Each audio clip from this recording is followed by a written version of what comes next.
ಸಂಬಂಧದ ಮದುವೆ ನಮ್ಮದು ಸಂಸ್ಕೃತಿ ಮತ್ತು ಸಮುದಾಯದಲ್ಲಿ ನಾರ್ಮಲ್ಲು.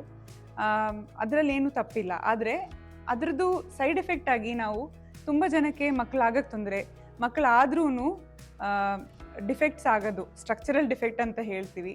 ಹಾರ್ಟ್ ಬೆಳೆಯಲ್ಲ, ಇಲ್ಲಾಂದರೆ ಬುದ್ಧಿ ಬೆಳೆಯಲ್ಲ, ಆ ಥರ ಡಿಫೆಕ್ಟ್ ಕಾಣಿಸೋದು. ಇಲ್ಲಾದ್ರೂ ಜೆನೆಟಿಕ್ ಪ್ರಾಬ್ಲಮ್ಸು ಮತ್ತು ಬುದ್ಧಿ ಮಾಂದ್ಯತೆ ಇದೆಲ್ಲ ನೋಡೋದು ಕಾಣಿಸ್ತಾ ಇದೆ.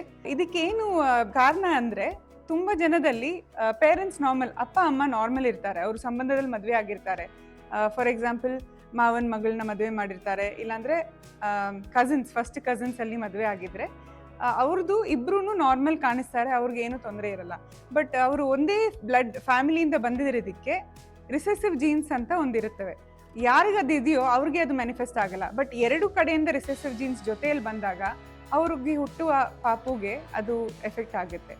ಸೊ ಈ ಥರ ಇರುವಾಗ ನಾವು ಏನು ಮಾಡಬಹುದು ಅಂದರೆ, ಒಂದು ಈ ಥರ ಮದುವೆ ಪ್ಲ್ಯಾನ್ ಮಾಡೋಕ್ಕೆ ಮುಂಚೆನೇ ಒಂದ್ಸರಿ ಸ್ಕ್ರೀನಿಂಗ್ ಮಾಡ್ಬೋದು. ಏನಂದರೆ ಕ್ಯಾರಿಯೋಟೈಪಿಂಗ್ ಟೆಸ್ಟ್ ಅಂತ, ಅವ್ರದ್ದು ಹೆಣ್ಮಗುದು ಮತ್ತು ಗಂಡು ಮಕ್ಳದ್ದು ಇಬ್ಬರದ್ದು ಬ್ಲಡ್ ಟೆಸ್ಟು ಮಾಡ್ತೀವಿ. ಕ್ಯಾರಿಯೋಟೈಪಿಂಗ್ ಮುಖಾಂತರ ಅವ್ರದ್ದು ಕ್ರೋಮೋಸೋಮ್ ಫುಲ್ ಸ್ಟಡಿ ಮಾಡಿಬಿಟ್ಟು ಅದರಲ್ಲಿ ಏನಾದರೂ ಡಿಫೆಕ್ಟ್ ಇದ್ದರೆ ಇವ್ರದ್ದು ಸ್ಕ್ರೀನಿಂಗಲ್ಲಿ ಗೊತ್ತಾಯಿತು ಡಿಫೆಕ್ಟ್ ಇದೆ ಅಂತ.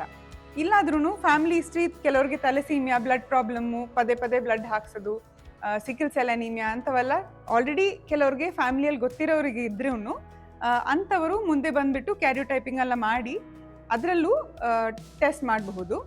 ಮತ್ತು ಇವರಿಗೆ IVF ಫಿಕ್ಸಿ ಮುಖಾಂತರ ಭ್ರೂಣ ಮಾಡಿಬಿಟ್ಟು ಆ ಭ್ರೂಣದು ಬಯೋಪ್ಸಿ ಮಾಡಿಬಿಟ್ಟು ಅದರಲ್ಲಿ ಜೀನ್ ಡೆಫೆಕ್ಟ್ ಇದೆಯಾ ಅಂತ ಬೇಗನೆ ನಮಗೆ ಗೊತ್ತಾಗುತ್ತೆ. ಸೊ ಈ ಥರ ಇರುವಾಗ ಈ ಡಿಫೆಕ್ಟ್ಸ್ ಏನಾದರೂ ಇದ್ರೂ ನಾವು ಅದನ್ನು ಪ್ರಿವೆಂಟ್ ಮಾಡ್ಬೋದು. ಹೆಲ್ದಿ ಮಕ್ಕಳನ್ನ ಬರ್ತಾಗಬೇಕು ಅಂತ ನಾವು ಈ ಥರ PGS ಮುಖಾಂತರ ಮತ್ತು ಕ್ಯಾರಿಯೋಟೈಪಿಂಗ್ ಎಲ್ಲ ಮಾಡಿಕೊಂಡು ಹೆಲ್ಪ್ ಮಾಡ್ಬೋದು. ಸೊ ಕಾನ್ಸ್ಯಾಂಗ್ಯುನಸ್ ಮ್ಯಾರೇಜ್, ಅದೇ ಸಂಬಂಧದಲ್ಲಿ ಮದುವೆ ಆಗಿದ್ದರೆ ಪ್ರಾಬ್ಲಮ್ಸ್ ಆಗುತ್ತಾ ಅಂದರೆ ಈ ಥರ ಪ್ರಾಬ್ಲಮ್ಸ್ ಕಾಣಿಸ್ತಿದೆ. ಇದಕ್ಕೆ ಸೊಲ್ಯೂಷನು ಇದೆ.